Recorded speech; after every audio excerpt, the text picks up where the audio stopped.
if rent and deposit are paid 2 months before actually moving into a property, does the rent need to be paid again at the end of the month you actually moved in? Or is the rent paid for that month and you only start paying again the next month? So I think it's around Juanita having paid rental and a deposit 2 months before actually moving in. And she wants to know, is there an obligation for her to then pay that rent again at the end of the month that she actually moved in? Bruno? Sure.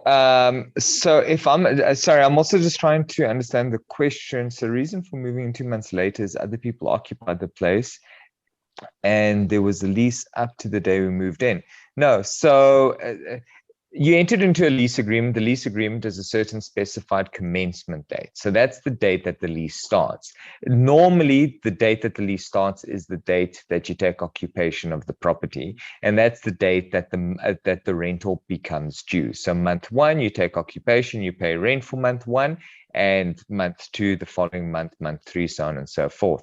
The deposit is normally paid in order to secure the accommodation or the place of residence. So the only kind of exceptions that I typically find when it comes to things like this aren't with residential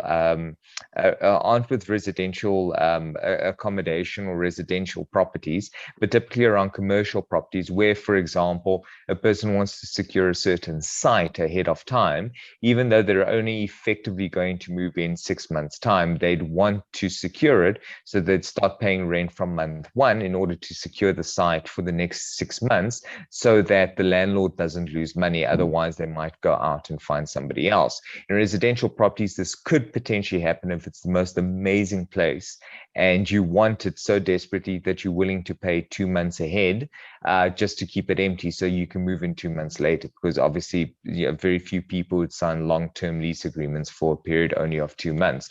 But under normal circumstances, if I know that I'm going to move into a place in June, the place is occupied, so I'm waiting now for June, and I move in on the 1st of July, the rent that I've paid now is basically for the July month, and the deposit is the deposit.